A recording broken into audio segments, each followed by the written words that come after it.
on Keisha. This connection is like trash. Fuck out my way, bitch. TikTok, this black woman AI slop, it needs to stop.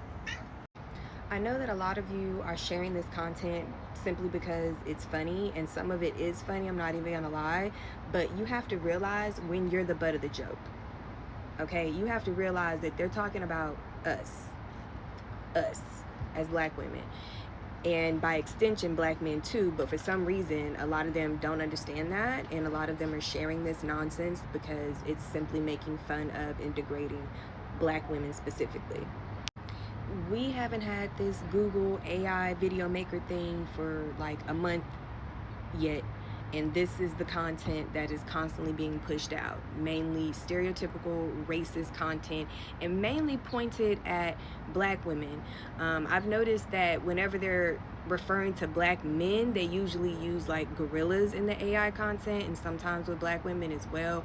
I mean, this stuff is really sick, you guys. Y'all have to understand, and you can't just be laughing at everything, because while you're laughing, they're laughing too, and they think it's real in the sense that they think these are real depictions of black women. People know that this is AI, at least I think most people know that it's AI, but at the same time, it's a way that they can get away with laughing at us and poking fun at us and having us doing degrading things without actually having us do it.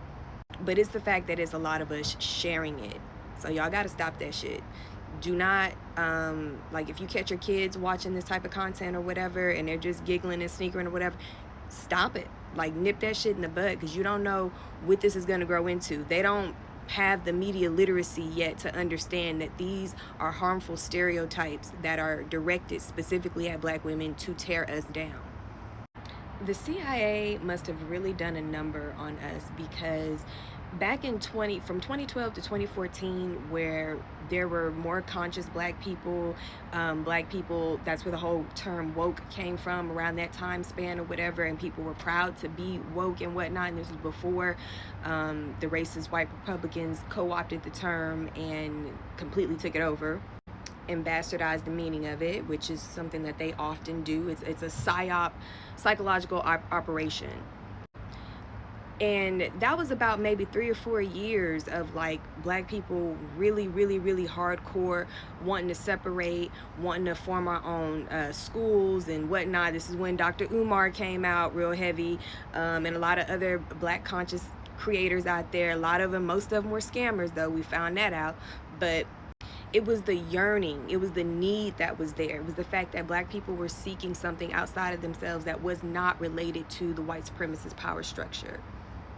There's a term in ancient Kemet that says know thyself. You have to know thyself, and we were seeking knowledge of self during that time, like real hardcore, real heavy. People were bringing back up all the old Pan-African scholars from back in the day, Dr. Francis Cress Welsing, Dr. John Henry Clark, etc., and really like delving off deep into those scholars and reading their books and stuff like that. And then once the establishment saw that we were waking up, that we were challenging the white supremacist power structures, and we were demanding more equal representation and things like that, all of a sudden you saw this shift come out of nowhere.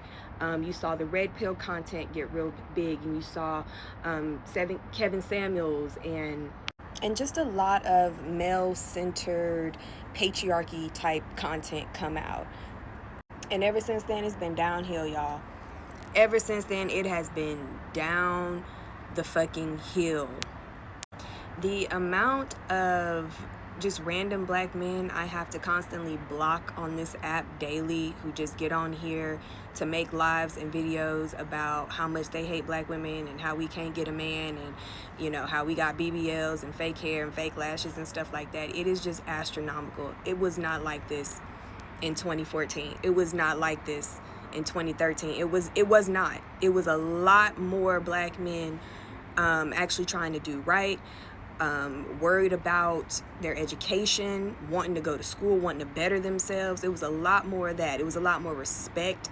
You know, brothers you don't even know calling you queen, calling you sister, things like that. You don't get that no more. Like, these dudes are just mean for sure. And then on top of that, like I said, creating this type of content. So y'all just, I mean, I hate to say the word because I feel like it's cheesy now since they've, you know, ran their psyop on it, but y'all gotta wake up. Y'all gotta wake up for real. This cultural shift has been intentional. It's been funded. It's been brought to you right directly to your screen through propaganda. And we really have to be cognizant of that. That is what the whole term being woke, waking up means. Being woke to propaganda, understanding what you're actually looking at when you're looking at it. Being woke to the criminal justice system and understanding that unless you're a millionaire, rapper, or a reality TV star, you are probably going to have to do every single day of your federal sentence. And the fact that a lot of y'all are trying to live vicariously through these people as if you would ever get a pardon, you're not. You're not going to get a pardon. Okay, they want to continue to lock y'all up so they can have slaves for their plantations. But that's a whole nother video. Just remember what I said. Stay away from that AI slop. Block it, delete it, report it, all that nonsense. It's not good for us. It's not good for our image.